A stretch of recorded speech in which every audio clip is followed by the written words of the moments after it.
বর্তমান অন্তর্বর্তীকালীন সরকারের পরিবেশ বিষয়ক উপদেষ্টা রিজওয়ানা হাসান, সম্ভবত তার নাম, সম্ভবত ওনার নাম রিজওয়ানা হাসান। এটা হলো আমাদের বহুল আলোচিত, বহুল প্রেক্ষিত, বহুল আলোচিত এই গাছটা খুব উপকার।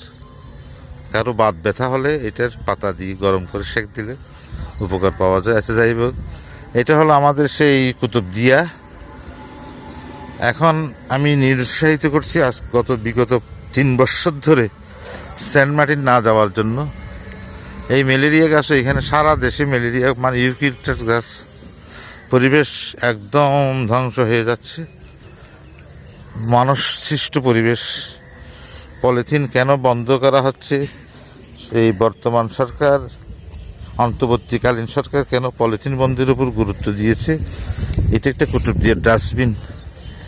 এখানে চুল থেকে শুরু করে নাই যে কোনো কিছু, এই পলিথিন বর্জ্য। এটা নিয়ে বিরাট একটা সমস্যা হবে বাংলাদেশের পরিবেশের উপর। এই দেখেন,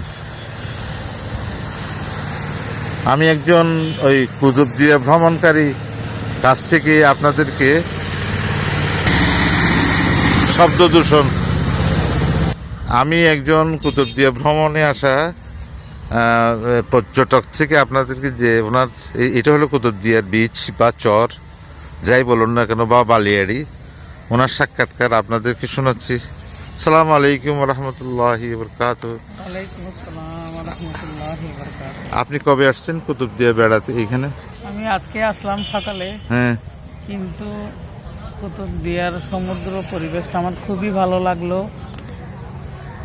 এটা গভীর সমুদ্র বন্দর হওয়ার কথা ছিল, কিন্তু যেহেতু নাব্যতা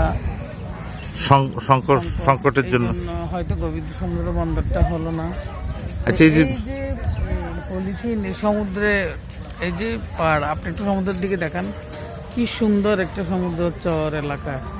এটার পাশে এই যে এত ময়লা আবর্জনা, এগুলো দেখার কেউ নাই। বেড়ে উঠা চট্টগ্রাম এত সমৃদ্ধ, কুতুবদিয়ার মানুষজন এত সমৃদ্ধ, এত শিক্ষিত, বলার বাইরে। বর্তমান যে বলেন, এই যে কুতুবদিয়ার সন্তান সবাই সুশিক্ষায় শিক্ষিত।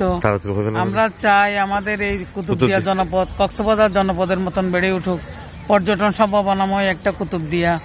এই কুতুবদিয়ার সন্তান সিইসি প্রধান আমাদের নাসিরউদ্দিন সাহেব, ওনার জ্ঞাতার্থে বলছি, আপনি আপনার কুতুবদিয়াকে সমৃদ্ধ করুন।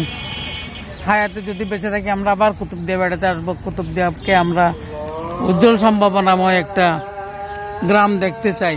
কুতুবদিয়াকে পর্যটন শিল্প এলাকা হিসাবে আমরা দেখতে চাই। ধন্যবাদ। আল্লাহ হাফিজ।